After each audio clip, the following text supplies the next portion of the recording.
Welcome to the Debt Matters podcast, where we help Canadians find solutions to their debt with licensed insolvency trustees from across Canada. I'm Wayne Kay, and in today's show, we're going to discuss how to start 2023 financially strong. You know, we're all making resolutions about getting fit and eating healthier, but we need to be thinking about setting up financial resolutions. So what steps should you be looking at to make sure that you succeed and you're actually better off financially at the end of 2023 than you are right now? We're going to give you some ideas on maybe financial resolutions that you should make and the number one financial resolution that you should be focusing on. Now, we're doing a lot of shoulding, but we're going to explain why with my guest today, Bonnie Hooley from LC Taylor, licensed insolvency trustee with offices in Winnipeg and Kenora. Welcome back, Bonnie.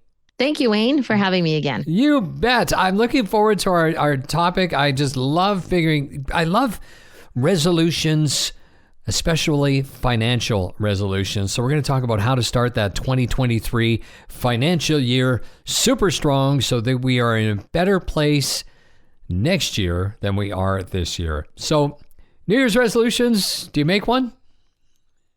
Well, it's ironic that we're talking about resolutions when most of them fail. I did a little bit of research before the podcast, and it said that 23% of people quit their resolutions after 1 week, and that less than 20% actually are able to stick to their goals for long term. So I know that I used to make a resolution every January, and somehow I got like a journal every year for Christmas. So every January be like, day one, and I'd see the same resolution, and it was almost a hoot to go back now and read year after year, same resolution, never achieved it. But I think with financial resolutions, if you do it right, I think they're going to be achievable and they're going to be fun. Mm-hmm. Well, they do work sometimes, because it was funny today. I saw a friend of mine and he said, you know what? I did it. I made it a whole year without buying coffee before coming to work. And that was his financial resolution. That was a great resolution, and the money he saved would be amazing. Yeah, and that's what he was all excited about as well. So when you have the right resolution, I think they're a lot easier. So I think financial resolutions do make sense. Absolutely. Because I believe that regardless of your income, that you can't afford not to have resolutions. And you need them for a couple of reasons. One is it sort of gives your spending purpose. And also then you are happy with where your money's going. It's not just slipping away like water down the drain. It's purposeful spending. Mm-hmm. And purposeful spending is good because? Purposeful spending is good because then you have control over where your money's going. And so you can look back and be happy with what you did financially. And so purposeful spending would help you with that sort of thing. And that means that you're not just frivolously going out and buying coffee or just spending here, there, and everywhere. Yeah. Is that what you mean by that? And I say it with hesitation because frivolously buying coffee might be something you want to have in your purposeful budget. So for instance, when I had set some budgets and set some goals, both my husband and I, we would have sort of pocket change that we could spend in a week, and we knew how much we had. And so we didn't have to really think about it. We could just sort of blow that money on what we wanted to blow it on without guilt. And we knew that in the grand scheme of things, it was accounted for. And so it was part of our purposeful spending, even though it seemed a little frivolous to just, spend it here and there on little things.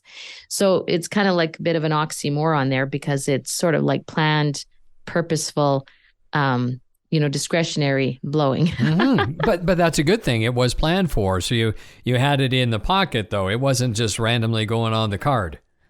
Yes, exactly. And that's the key is, planning for it and setting the amounts. Mm-hmm. Okay. So are there steps to setting up maybe successful financial resolutions? Yeah, I think the key for steps is making short-term ones that are quickly and easily achievable, and medium-term ones and long-term. So short-term ones would be something you see quickly, like, I'm going to go a whole month without dipping into my overdraft. So you can see immediate satisfaction over achieving your goal. A medium one might be something that's over a 5-year period. And so then that way you're sort of working toward it, but the goal isn't endless. And so I know when I first started budgeting, my first medium term goal was to take a cruise, because when I had been newly married, we were going to do a cruise for a honeymoon and we couldn't afford it. And then every year thereafter, we just couldn't afford it. So one year I thought, well, I'm never going to be able to afford it.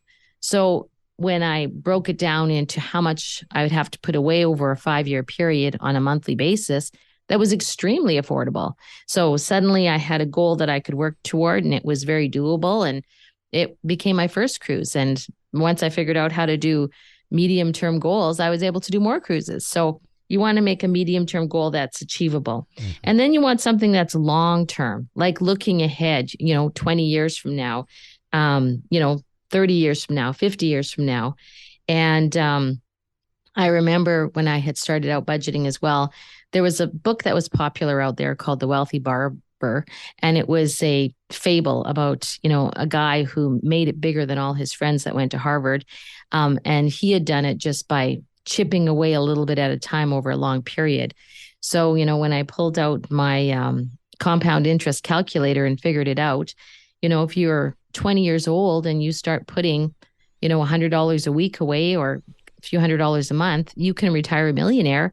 And it's, not really costing you much more than, some of your eating out at your local coffee shop. So long-term goals sort of keep the purpose going. And, you can see yourself getting closer and closer to that goal as well.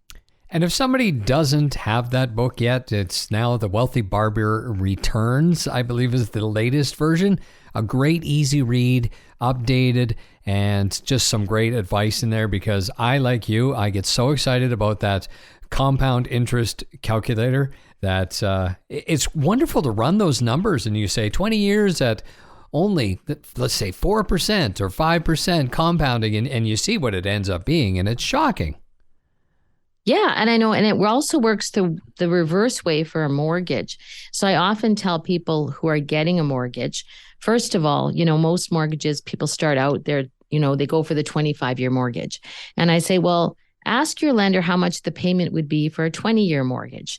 And normally the payment doesn't jump by more than even $100. And I guess depends on the size of the mortgage and, what area of the country you live in. But because there's so much compound interest in the initial 5 years, that just a little bit extra knocks years off your mortgage. And then, if every year or every once in a while you're putting extra down or adding, when you get a raise, adding an extra $100 payment to your mortgage, you can get it paid off so fast and be mortgage free so much younger than everybody else. Wow. Great advice. Now, I mean, this podcast obviously is created to help people who are, in financial trouble. And you did make one comment that you said, maybe not going into overdraft for a month. So if you are in debt already and you are living in that overdraft, how do we end up crawling out of that or not using a credit card for, well, if you can get out of it and then not use it again, that would be great, wouldn't it? Yes. So the first thing you need to look at with regard to the credit cards is that anytime you're not paying off your entire credit card when you first get your credit card, at the end of the month, you've spent more money than you've earned. So if you look at your credit card spending, you have to start by saying, am I at least paying off what I charged this month? And and then a little more to pay down the principal. So if you're not paying off as much as you charge each month, then you're living beyond your means. And so, for an immediate goal, you want to either stop using the card and, paying cash or using your debit, and then trying not to dip into your overdraft so that, you're living within your means. Now, sometimes the hole's gotten a little too deep because, you're paying interest and penalties, and now you have to use your cards just to keep up with the interest and penalties.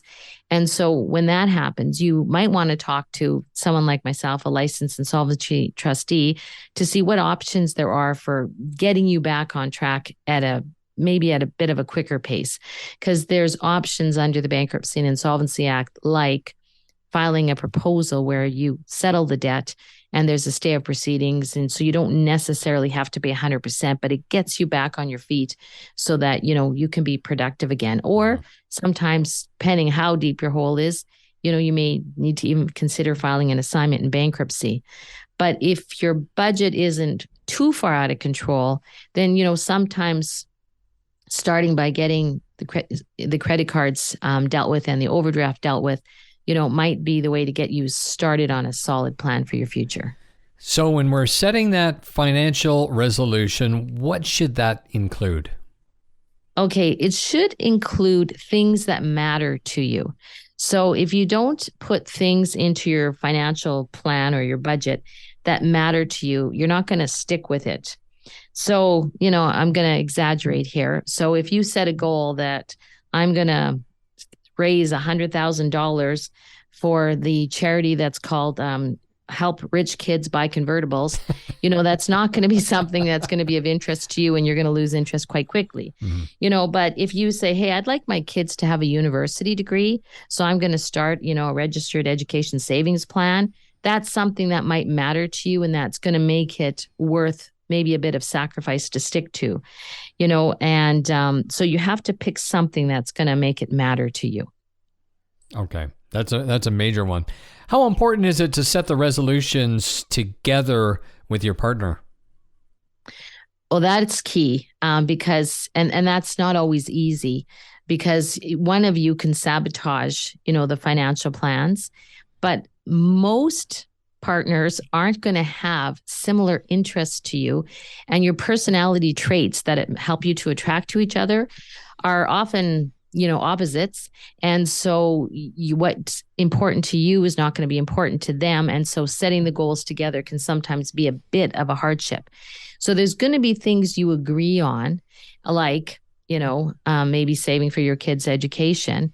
But there's going to be things you don't agree on, like, I want to take more trips and the other person is not interested in trips. And, maybe they're more interested in paying down the mortgage. So you work together to say, okay, so how do we divide up our family income, our household income, in such a way that we meet things that are interesting to you, things that are of interest to us, and our common goals. And it's not as hard to do if you actually recognize it and sit down and discuss it. So again, using my husband and I as examples, I'm a saver. I love seeing the money saving, because it's like a safety net in case something goes wrong. And he likes the gratification of having money to spend. So, we did up our budget in such a way that things that mattered, like getting the mortgage paid down, came first. Buying groceries, that was in the first column as well. But then when it came down to things we had a little more discretion over, then we sort of split the budget up a little bit and said, okay, half of it's going to go to, your what I call frivolous spending, and the other half is going to go to what he considered frivolous, is saving for a rainy day over and above the savings we already had. And that way we're all happy and we're all willing to work towards meeting the goals that we're setting. Mm-hmm. Well, that's great. When we were starting out as well, for the longest time, there was no savings. You just don't have that when you're starting out. And I remember when we finally did start saving and we got the first, $500 saved, I felt like the richest person in the world to have $500 extra dollars. And then it was $1,000. And then, eventually I didn't want to spend it. So it just kind of kept growing because I like seeing the number grow as opposed to buying something with it. And even now, even though I could go buy something, I like to save up for it just with a little bit here and there. So it takes me a little bit of time. It may take me 4 months or something to go buy something, that's a little bigger. New guitar or maybe something like that. I don't know, it just takes time to make it actually happen, and I can appreciate it more. And, the fact that it takes time, it does make us appreciate it more, because when you get constant instant gratification, then you don't really appreciate what you have. And, so for people who, started out poorer, They remember appreciating things so much more when they got them than when they were so easy to obtain. So, making it a little harder for yourself to obtain things, by waiting to get them until, you've saved up and that sort of thing will just make you value it a whole lot more. Mm-hmm. What do you think the number one financial resolution should be that people should focus on? That one is easy. And ironically, most people don't do it. What? But the number one financial resolution is figure out where you're spending your money. So, track every penny for a month or two. And if you are good at tracking it, you'll likely be surprised, because once you've tracked it, then you're going to say, do I like where my money's going?